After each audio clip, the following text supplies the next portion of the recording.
del Espíritu. El despertar en nosotros la conciencia de que somos creación divina, de que somos su Adán amado y su Eva amada en cada uno de nosotros. Y que de una manera maravillosa y bondadosa, el Padre quiere rescatarnos para que seamos inclusive más que Adán y Eva. Sí, su Adán y Eva, pero en su Hijo Jesucristo. Entonces podremos imaginarnos que obviamente cuando descubrimos nuestra misión, cuando descubrimos nuestra vocación, cuando yo quiero ser médico, pero quiero ser médico desde el motivo de Dios. Quiero ser abogado desde el motivo de Dios. Quiero ser padre de familia desde el motivo de Dios. Quiero ser madre de familia desde el motivo de Dios. Eso abre un panorama maravilloso y trascendental en el ser humano. Porque inmediatamente cuando tiene fija la mirada y la conciencia de que lo que el hombre quiere desarrollar está perfectamente bien regalado por Dios, pero Dios quiere que ese regalo, que esa manifestación sea perfecta. Y entonces cualquier médico se puede volver médico de cuerpos y de almas. Cualquier arquitecto puede construir cosas humanas, pero también puede construir a sus hermanos. Y así con cada uno de las vocaciones. Y ahí van a aparecer las tendencias de la inclinación al mal. Las tendencias de la inclinación al mal. Nuestros propios psicológicos, emocionales o mentales obstáculos que ponemos al proceso de nuestro desarrollo hacia la perfección divina, de aquello a lo que venimos a cumplir en la tierra. Y si nos damos cuenta de eso, entonces de esa manera, al reprimir y disciplinar nuestra inclinación al mal, al hacer que nuestra inclinación al mal no tenga dominio sobre nosotros, un ejemplo, de pronto dentro de mi camino espiritual aparece la envidia. Envidio a cualquiera de mis hermanos por cualquier aspecto o cosa o situación. ¿Qué tal si esa envidia la transformo para mí? Esa envidia que es una inclinación, parte de mi inclinación al mal, voy a dejarme llevar por esa envidia para empezar a trabajar en todo aquello que no me permita desarrollar en mí mismo los atributos, las cualidades o aquello que yo envidio de mi hermano. Pero hacerlo conforme a la ley divina, hacerlo de la manera correcta, hacerlo de la manera conforme a la divina voluntad de Dios. Entonces, si de eso se trata, pues qué bueno. Ojalá y mi envidia fuera envidiar con una envidia sana la santidad de otros, la perfección de otros, la bondad de otros. No envidiar su inclinación al mal, no sentir envidia de sus maldades, sino sentir envidia de sus cualidades y de sus atributos de justicia y de bendición que Dios le ha dado. Y entonces voy a usar esa envidia para encontrar en mí qué es la parte de la inclinación al mal que yo tengo, que yo manejo, que yo uso, que no me permite desarrollar esas cualidades.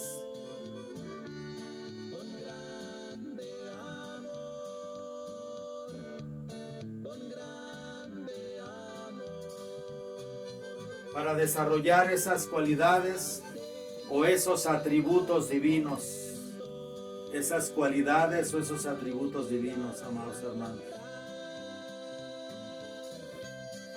De esa manera es como podemos hacer que nuestra inclinación al mal se convierta en servidora de nuestra inclinación al bien, para lograr equilibrarnos y buscar siempre la perfección cristiana, es decir, asemejarnos lo más que se pueda al divino Maestro, al divino Señor que nos ha venido a redimir con su sangre. Por eso dice aquí: no todo el que me dice Señor, Señor, entrará en el reino de los cielos, sino el que hiciere la voluntad de mi Padre que está en los cielos. Ese es el que entrará en el reino de los cielos. Obras son amores, no buenas razones. Hay que obrar. El árbol bueno, es decir, cada uno de nosotros, procuremos dar frutos, obras, que nuestras acciones, independientemente de si son reconocidas o no por los demás, lo que tenemos que hacer es siempre estar conscientes, plenamente conscientes de que nuestra intención es pura en nuestras palabras, en nuestras acciones, en nuestras relaciones, en nuestros paisajes. Que cada palabra, que cada acción sea el fruto de una intención verdaderamente pura y consciente en nosotros. Si a veces nuestras palabras, nuestras acciones, nuestras obras, nuestro actuar no tienen el impacto que parece que queremos, a lo mejor por ahí puede haber un poquito de vanidad. Tenemos que quitar toda la vanidad y todo el orgullo si queremos que la pureza de intención fluya a través de nuestras palabras y nuestras acciones y tengan un impacto verdadero, efectivo, bueno y trascendental y duradero en todos nuestros hermanos. Obras son amores y no buenas razones. Por eso hoy en la epístola San Pablo a los Romanos capítulo 6 versículos del 19 al 23 nos dice así: hablaré a lo humano en atención a la flaqueza de vuestra carne. Nos va a hablar en atención a las debilidades que todos tenemos, a nuestra inclinación al mal. Como habéis entregado vuestros miembros a la esclavitud, a la impureza y la iniquidad, empleadlos ahora para que sirvan a la justicia, para la santificación. Fíjense bien, aunque voy a usar una palabra que se usa en algunas corrientes, pero lo voy a usar solo como un ejemplo. En la Edad Media se decía que había los alquimistas, seres humanos que trabajaban en laboratorios para transformar el plomo en oro. Bien, aquí nos dice San Pablo la fórmula alquímica, divina, sagrada, espiritual, desde Jesús. Hermanos, hablaré a lo humano en atención a la flaqueza de vuestra carne. Como habéis entregado vuestros miembros a la esclavitud de la impureza, puro plomo, nuestros miembros, nuestro cuerpo a la impureza, al alcohol, a las drogas, al sexo pervertido fuera del orden divino, a la avaricia, a la ambición, al poder, a la fama. Puro plomo, pesado, negro, oscuro, denso.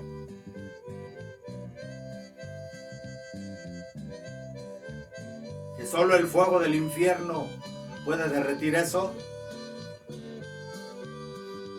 como habéis entregado vuestros miembros a la esclavitud de la impureza y la iniquidad, esa es la Yetzer Hará en hebreo, la inclinación al mal, plomo, pesado, denso, digno solo del fuego que derrite. Empleadlos ahora para que sirvan a la justicia, para la santificación. Tiene más mérito alguien que ha llevado una vida de inclinación al mal y que de pronto se vuelve hacia Dios y cambia hacia Dios, que uno que ha vivido siempre con cierta disciplina. No estoy diciendo que preferiríamos ser pecadores antes que ser justos. No. Porque el que es justo, el que nunca ha caído en las tentaciones, el que siempre se ha cuidado de no caer en las tentaciones y le ha sido fiel a Dios, Dios bien sabe, y por experiencia propia se los digo, no experiencia que yo haya, quizá en un tiempo en mi juventud lo viví, después caí, pero lo digo por muchos de mis hermanos que conozco, sacerdotes, que han perseverado y se han mantenido limpios desde que yo los conozco. Solo quien está en una carne como esa sabe las guerras campales a las que el ser humano es sometido para poder mantener la fidelidad a Dios. Pero si hemos tenido la desgracia de caer y de hundirnos hasta el cieno de la podredumbre de ese plomo, San Pablo aquí nos está dando la fórmula de alquimia.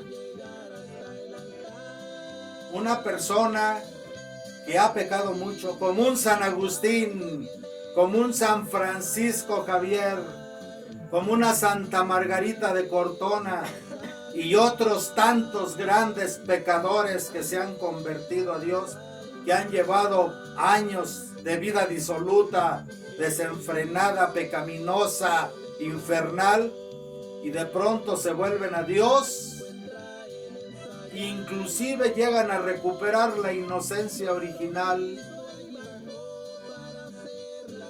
y llegan a transformarse de tal manera que su alma ante Dios queda como si nunca hubiese pecado. A eso se refiere San Pablo aquí. Es referencia del Evangelio. El árbol bueno da frutos buenos, el árbol malo da frutos malos.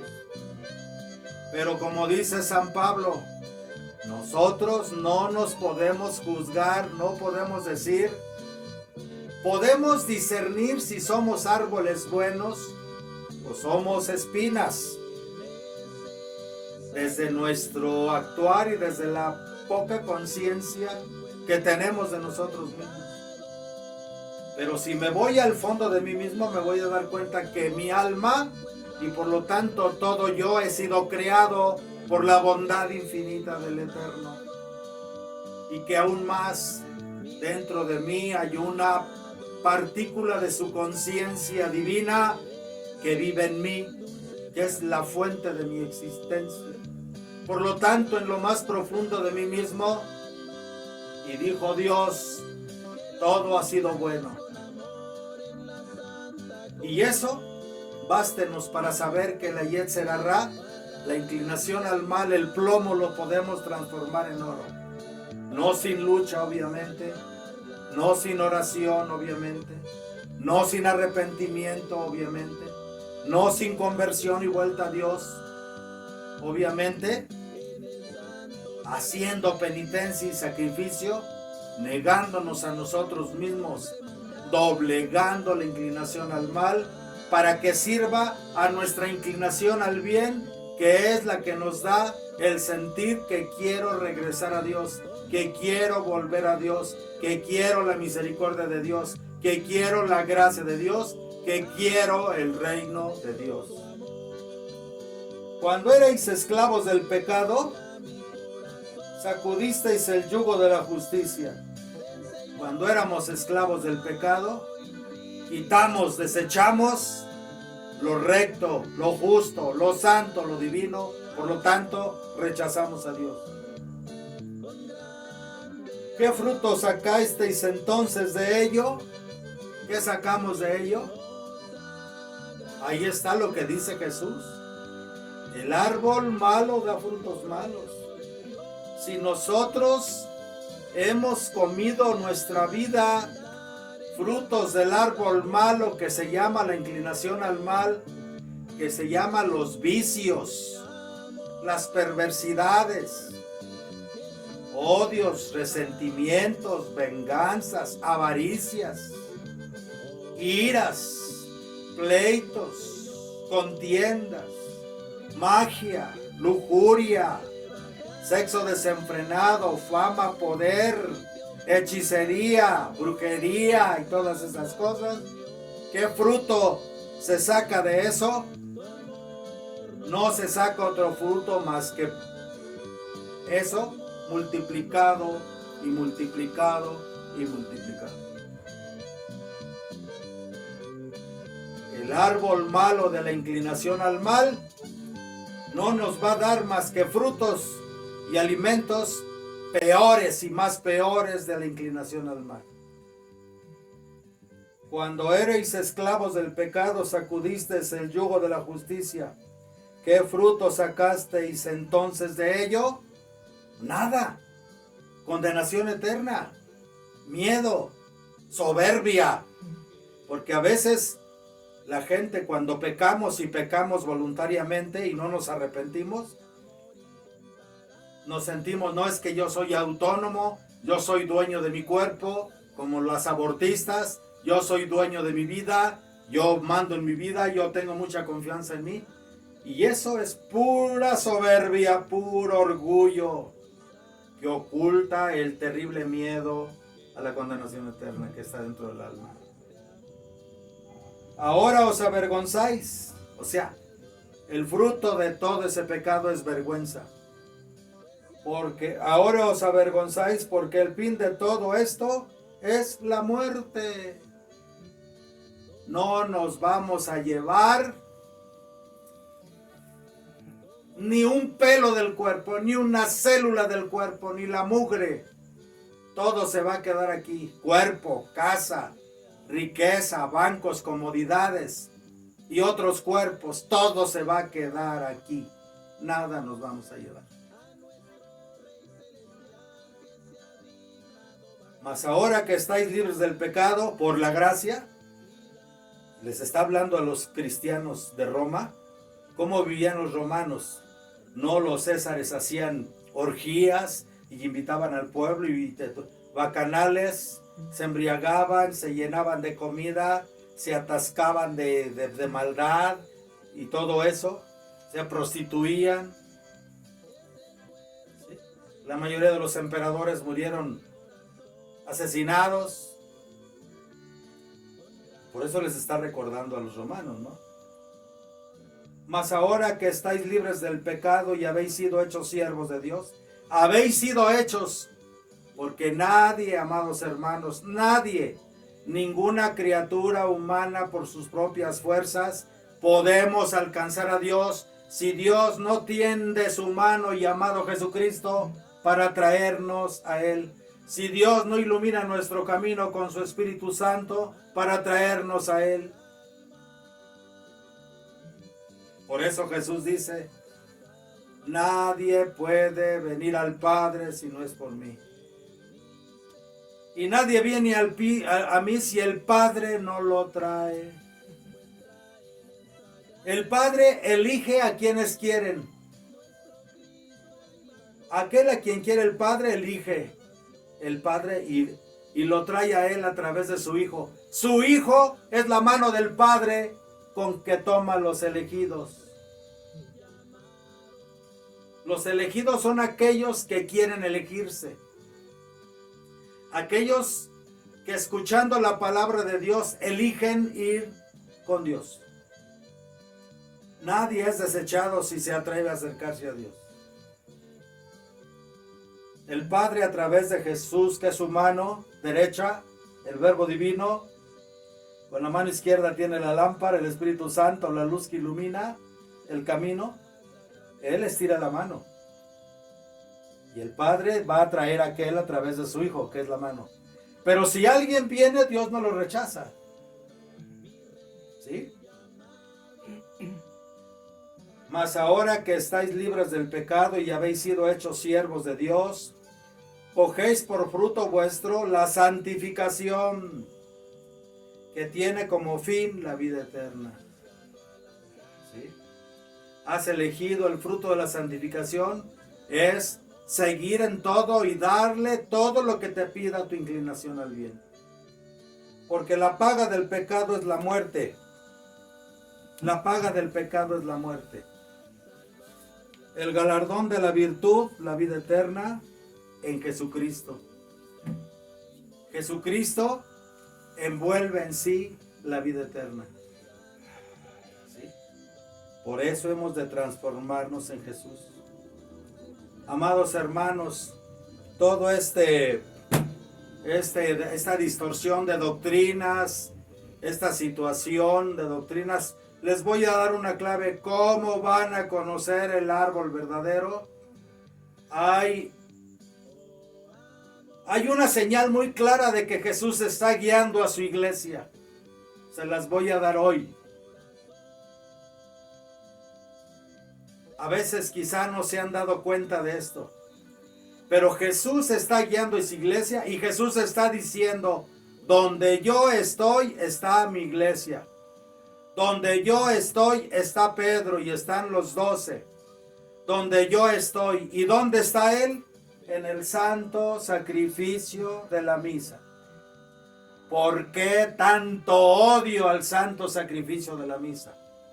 Desde Juan 23, que no cambió en muchas cosas, pero abrió las puertas a los cambios de manera terrible. Pablo VI, que destruyó quiso suprimir y sustituyó la misa verdadera de 20 siglos por una misa falsa, el Novus Ordo Missae. Sin embargo, quienes realmente tratemos de ser fieles a la doctrina de Jesucristo,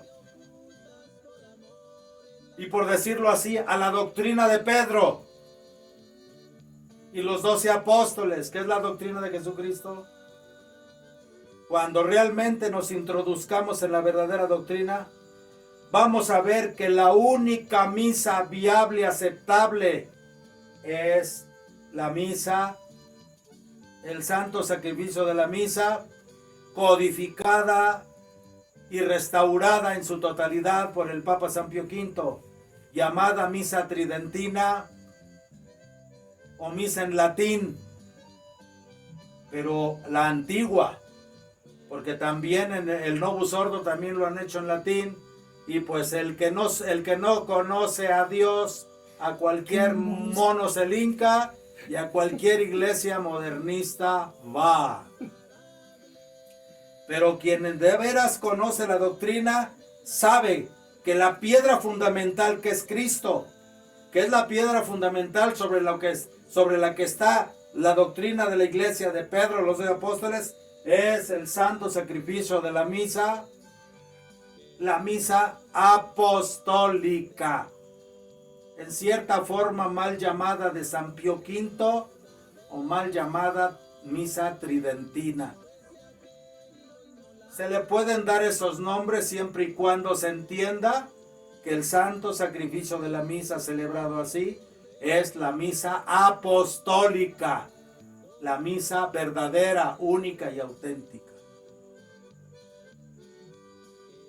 Jesucristo está ya guiando a su iglesia y dice, todos los que quieran retornar a mí, me encuentran en el santo sacrificio de la misa tridentina. Busquen ordenarse válidamente con sacerdotes tridentinos, con obispos tridentinos. Esta es mi verdadera iglesia. La cabeza visible puede aparecer y puede desaparecer. En otros tiempos ha habido antipapas y no por eso la iglesia dejó de ser guiada por el Espíritu Santo. Y esto es lo que está pasando ahora.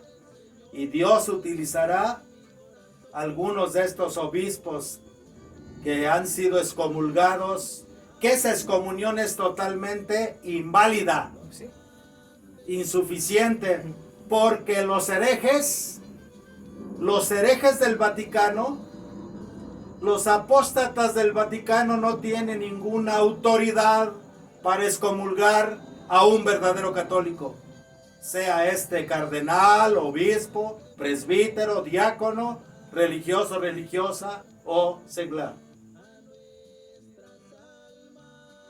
Están tratando de destruir y de prohibir el santo sacrificio de la misa. Y ya lo dice el Papa San Pío V en su bula Quo Primum Tempore, donde él, al restablecer la misa apostólica en su verdadera esencia, dijo: nadie puede obligar, nadie bajo ninguna autoridad puede obligar a ningún obispo sacerdote a celebrar en otro rito diferente que este, que es el verdadero. Y esto está decretado a perpetuidad y tiene validez para siempre. Y el que se atreva a contravenir esas letras del Papa San Pío V, que fueron dadas con todo poder apostólico, con leyes apostólicas, cae en la excomunión ipso facto y en la maldición de los santos apóstoles Pedro y Pablo. Por lo tanto, quien quiera destruir esta misa, quien quiera pisotear esta misa, quien quiera negar esta misa, cae en los anatemas dados por el Espíritu Santo a través del Papa San Pío V. Esta es la verdad. Aquí está el camino, que es Jesucristo. Aquí está la verdad, que es Jesucristo.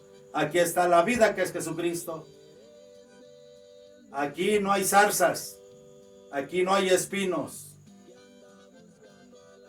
Y si hay espinas, son como las espinas de las rosas. Rosas entre espinas. La pasión y muerte de nuestro Señor Jesucristo. Su gloriosa resurrección y su gloriosa ascensión a los cielos. Pidámosle pues a nuestra Madre Santísima que nos conceda la gracia de ella, que siempre vivió en unidad con Dios y con su Hijo aquí en la tierra, y que está en unidad perfecta con ellos en el cielo, nos alcance la gracia de lograr esta transformación. Así sea. En el nombre del Padre, y del Hijo, y del Espíritu Santo. Amén.